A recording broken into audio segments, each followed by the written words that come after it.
नाशिकच्या रस्त्यांवरील खड्डे हे आता केवळ वाहतुकीचा प्रश्न राहिलेला नाही, तर तो राजकीय संघर्षाचा एक मोठा मुद्दा बनलेला आहे.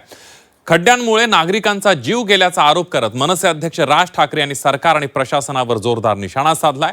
कुंभमेळ्याच्या पार्श्वभूमीवर सुरू असलेली रस्त्यांची कामं, वृक्षतोड आणि बाहेरच्या राज्यातील कंत्राटदारांच्या मुद्द्यावरून सुद्धा मनसे अध्यक्षांनी प्रश्न उपस्थित केले.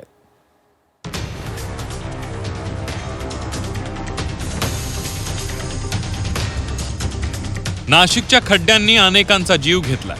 खड्ड्यांमुळे कुटुंबातील कर्त्या पुरुषांना जीव गमवावा लागलाय. दरम्यान याच खड्ड्यांवरून राज ठाकरेंनी सरकारवर हल्लाबोल केला. कुंभमेळ्याच्या पार्श्वभूमीवर शहरातील रस्त्यांची झालेली दुरवस्था आणि वृक्षतोडीवरूनही राज ठाकरेंनी सरकारला धारेवर धरलाय. नाशिकच्या कुंभमेळ्यासाठी गुजरातचे कंत्राटदार आणल्याचा आरोप देखील राज ठाकरेंनी केला. दरम्यान राज ठाकरेंच्या आरोपांना मुख्यमंत्री देवेंद्र फडणवीस यांनी जशास तसं उत्तर दिलंय. या कुंभमेळ्यासाठी मला कळले त्याप्रमाणे सगळे काही अनेक कॉन्ट्रॅक्टर्स हे गुजरातमधले आहेत. म्हणजे महाराष्ट्रामध्ये कॉन्ट्रॅक्टर जन्मालाच नाही आले असा भाग आहे.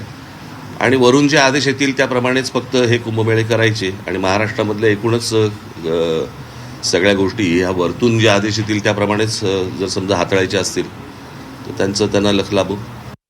कंत्राट देताना त्या व्यक्तीची जात पाहता येत नाही, त्याची भाषा पाहता येत नाही, त्याचा धर्म पाहता येत नाही, त्याची बिड कॅपॅसिटी किती आहे, त्याचं क्वालिफिकेशन काय आहे, कंपनी बघायची असते, कंपनीच्या मागे कोण आहे हे बघितलं जात नाही.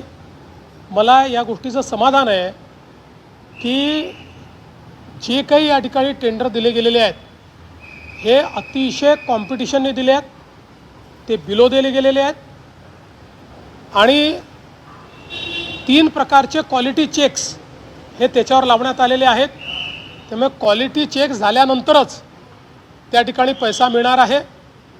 आता पाहिजे असेल तर या कंपन्यांच्या मागचे जे काही मराठी लोक आहेत त्यांचे नाव आपण पाठवून देऊ. राज ठाकरेंचा काहीतरी गैरसमज झाल्याचं गिरीश महाजन यांनी म्हटलंय. त्यांना सर्व कामांची यादी देणार आणि त्यानंतर त्यांनी बाहेर राज्यातील कंत्राटदारांची नावं सांगावीत असं आव्हान गिरीश महाजन यांनी दिलंय. तर दुसरीकडे छगन भुजबळ यांनी गुजरातचे कंत्राटदार असल्याचं ऐकलंय असं म्हणत सरकारलाच घरचा आहेर दिलाय. राज ठाकरे साहेबांचा काहीतरी गैरसमज झालेला आहे. त्याला मी सगळी कामाची यादी देतो. आता जवळपास शहरामध्येच 1,500 कोटीचे कामं सुरू आहेत, त्यातले ठेकेदार त्यांनी सांगावेत.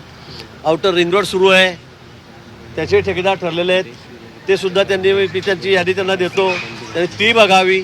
घाटाचे कामं चाललेले आहेत, सर्व कामांची यादी मी त्यांना देतो आणि त्यांनी सांगावं याच्यामध्ये बाहेर राज्यातले ठेकेदार कोण आहेत. आता खरं म्हणजे ऑनलाईन टेंडर असल्यामुळे ते कोणी भरू शकतं, तरीसुद्धा या ठिकाणी कोण कोण बाहेरच्या राज्यातले ठेकेदार आहेत हे त्यांनी आम्हाला सांगावं. नाशिकमध्ये खड्डे खूप पडलेले आहेत आणि म्हणजे भयंकर परिस्थिती. त्याच्यावर मी आता काय फार बोलणं काय बरोबर नाही. परंतु जे राज ठाकरे जे म्हणतायत ते गुजरातचे सगळे कॉन्ट्रॅक्टर, मी पण तसं ऐकलंय, पण मला त्याची काही खात्री नाही आहे. ऐकलंय मी कानावर असं गेलं.